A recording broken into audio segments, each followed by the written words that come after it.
Hey, alright everybody, how's it going? Now, I did a video a good few months back, quite a long time ago actually, about the proposals from the UK government to go from 250 watts to 500 watts and also to allow a twist throttle. And I've just found an article, it came out on the 5th of February, and it says that the government, I got it on the tablet by here in front of me, the government abandons proposals to double e-bike power to 500 watts after a negative response from the industry. So it's from the industry. This is the reason why it's been stopped. And what I mean by the industry, I think, because I've read this earlier, is to do with the UK e-bike makers, I think it is.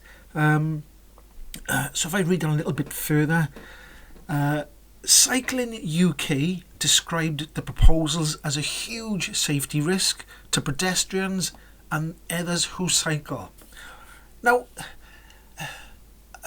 it's not the bikes that are at risk. It's the people who are riding them. It's the people who abuse the way they ride these bikes are the problem. It's not the bikes, because any of these people who go on pavements and weave in and out of pedestrians, they're going to do it on a 500 watt bike, a 250 watt e-bike, or even a bike. So it's the people, not the actual bikes itself.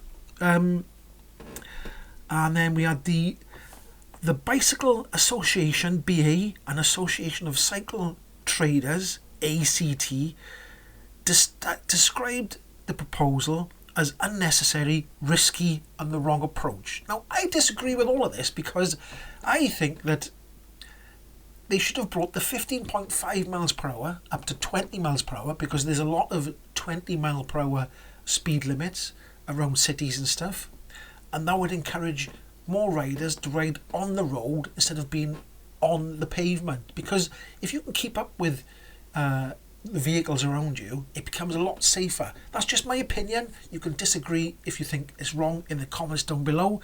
And another reason why I said I think it should be up to 500 watts is because people who deliver food on cargo e-bikes would make it easier. Now, a bit further on by here, I think,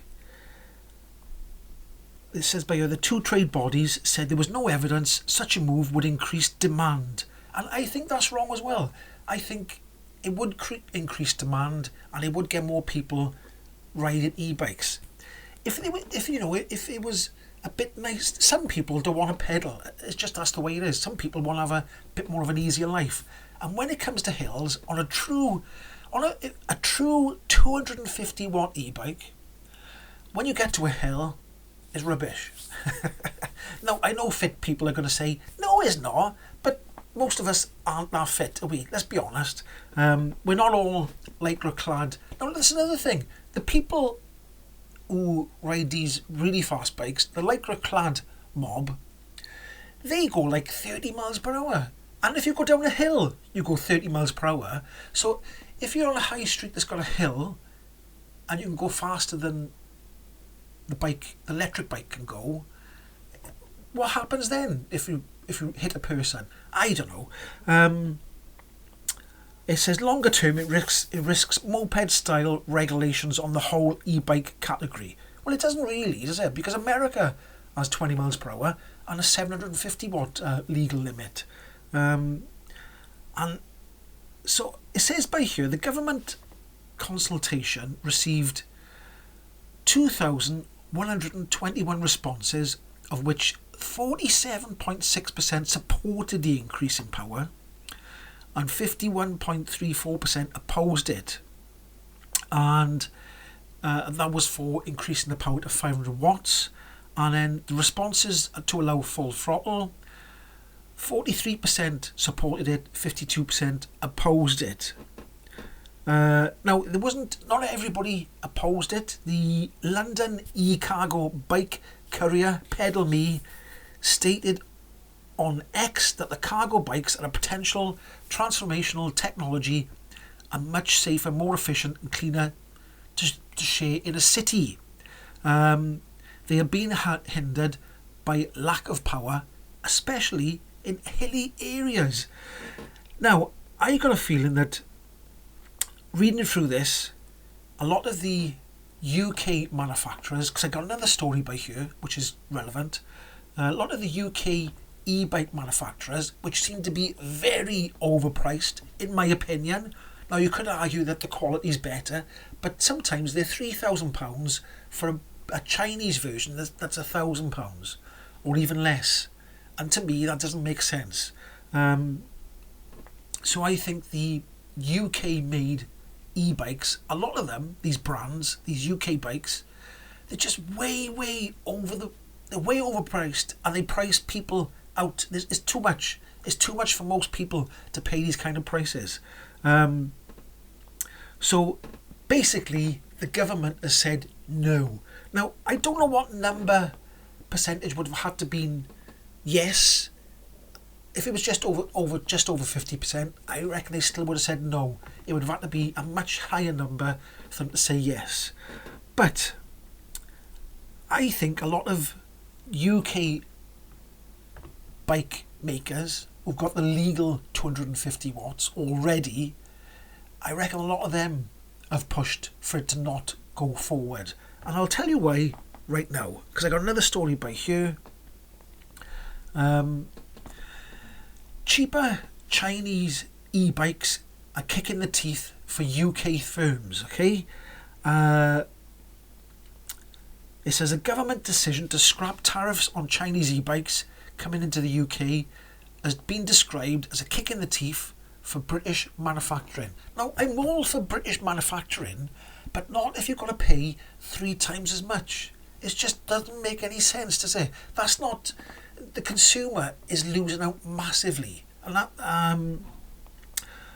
border tax... Let me just read a bit further. Border taxes were imposed on Chinese e-bikes following Brexit, keeping UK in line with the EU. But the Business Secretary, Jonathan Reynolds, has accepted a recommendation to lift them on non-folding e-bikes from Friday. Now, I don't know if this is going to go through or not, because, you know, with the British government or the UK government, they say they're going to do something and it doesn't happen. So don't get your hopes up. Or you might disagree with it. You might say there should be a tariff on Chinese e-bikes. But it says if the imports are lifted, it could save consumers £200, which is, you know, £200 is not to be sniffed at. British-based e-bike companies express concerns about the impact of a potential flood of cheap Chinese e-bikes entering the UK. James Metcalf and his brother Lynn run an e-bike company, Volt, and have a factory in Milton Keynes. So how expensive are Volt e-bikes? Let me just have a quick Google. Okay, so I'm on the Volt website. Now, this is not having a go at Volt or their products, because I've never tried them, so they could be fantastic quality. This is just my personal opinion. So the first bike there is Metro folding e-bike, is reduced from £1,949, which is that's expensive. And it does say save £250. It's £1,700. Personally, I wouldn't pay that much for that e-bike. That's just my personal opinion.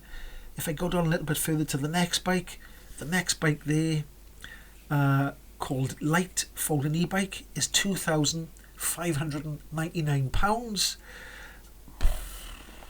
You tell me, would you pay £2,599 for that e-bike there?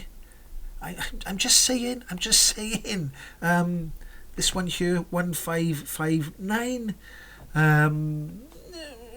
They are a bit more expensive than the Chinese counterparts. I'm just saying they are. Like, that's £2,000 for that e-bike there. You tell me in the description down below, would you pay £2,000 for that e-bike? And like I said, it's not having to go with the company. These bikes might be better quality and they might last longer. If you have ever had a Volt e-bike, tell me down in the comments below. So, there we go. The government have poured salt in the wounds of everybody who wanted more powerful e-bikes. Maybe not enough people did go and sign a petition to have the power upped. But I expected, as usual, the UK government to not go forward. The UK governments are never that progressive with things. Now I know there was an article, there was a thing on BBC One the other day, and they did a stupid thing about e-bikes as well, because like I said, it's not the e-bike, it's the rider, because it's the same as cars. You have people driving around in cars who haven't got a licence, haven't got insurance, you know. It's not the car, it's the person in the car. And that's what the government should be targeting. People who break the rules when they're on bikes.